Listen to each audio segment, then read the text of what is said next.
business. Here's some of the Twitter reaction early. The 1-800-Flowers.com Twitter feed. Where are we here? Steve tweets, start the kid, no training wheels needed, I guess. That's from Chicago immediately. How quickly would you be tempted to do that? Well, again, you'd have to wait and see. I mean, it's way too early. John Fox is right, Mike, in saying the depth chart's not changing. But the wheels may start going a little quicker, but there's no way I can sit here and say, oh, yeah, start him in week one no matter what.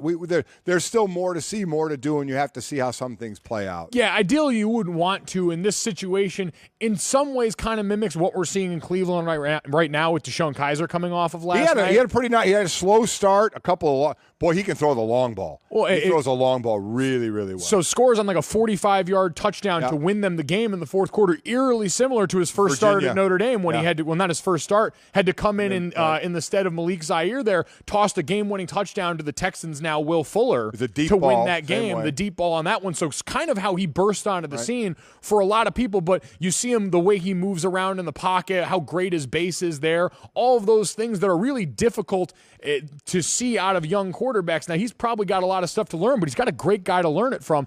And at a place where they've invested in the interior offensive line, that they might actually be able to keep him upright, that to me is always the biggest trepidation about putting a rookie out there in live bullets. So here's the interesting difference is there was talk a week ago that Kaiser was winning the job, right? And would there be some sort of, oh my God, I can't believe this is happening if Kaiser started? Probably not, right? But there would be that in Chicago. Why?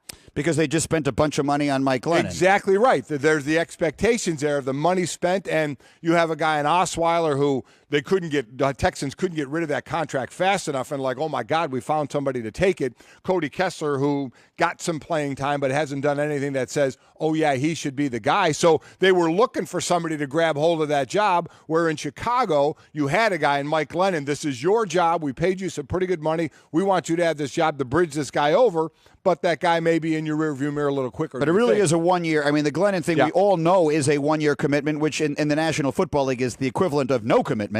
So if Trubisky sets the world on fire, I don't think there's anywhere in the world he starts week one. But I do think that it's possible that we see him at some point around the middle of the season. Well, I don't think it's any stretch at all. And when you look at these guys, I mean, what is Brock Osweiler supposed to make this year? Like, are those numbers that far apart between him and Glennon? The difference is that Osweiler was brought in as a cast-off, so he's not thought of very highly. Exactly. They brought Mike Glennon in there with intent. Well, intent changes. Mike Glennon will be the first one to tell you that. He saw that happen firsthand in Tampa Bay when they drafted Jameis Winston #1 overall. Like, unfortunately, this guy is kind of used to the way this scenario plays out. And when you've got a #2 overall pick in the draft sitting on your team, guys are smart on these rosters. They see draft picks in a lot lower places at other positions that signal the writing on the wall that I'm not long for this world. And when you go out there and you're Mike Glennon, you want to show them, you want to ease their doubt and say, no, I've got this. I'm going to be a bridge for longer than you want to give me credit for. Going 2 for 8 and tossing a pick 6, I understand it's not emblematic of everything, but it's not that reassurance that I'm sure Mike Glennon was looking for. Mike and Mike Golick Jr. here. It's a very good point. Another good example is Matt Flynn in Seattle. Right. The Seahawks gave him what at that time was a lot of money, and a third-round pick named Russell Wilson wound up taking his job week 1 of his rookie year, and the rest was history. Okay, whole preseason action last night. Mike Golick Jr., what else jumped out at you? Dalvin Cook. I was doing a lot of calls talking about fantasy football yesterday. We got the fantasy marathon coming up next week here on ESPN. And I was asked about running backs kind of outside of the realm of, we hear Christian McCaffrey and Leonard Fournette a lot. Leonard Fournette got in the end zone last night. We know McCaffrey's going to be a big part of that offense.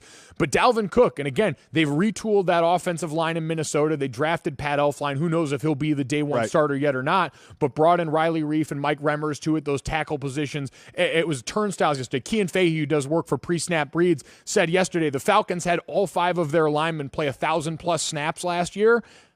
The Minnesota Vikings had no linemen on their offensive line play over 1,000 snaps last year, so that continuity wasn't there, and it affected Sam Bradford. And we know Adrian Peterson's kind of a different running back. Yes. He's a running back. He's the relic of the bygone era. Dalvin Cook, we saw a lot from him. We saw him catching screens, catching passes out of the backfield, traditional running. They've gone to more of a zone scheme. I think he's a guy on a team that's going to be pretty good this year that has a chance to put up some big numbers. We know they have a pretty good defense at times, a little inconsistent at times, but I do like their defense, and I know you loved him, and we've talked about Dalvin Cook in the type of running back you need in the NFL, a guy who can run and a guy who can catch the ball out of the backfield. I know there were a couple of character issues. The shoulder was an issue as well, but I know Greeny and I, we both Rookie of the year. Yeah, He's going to be the Rookie of the year.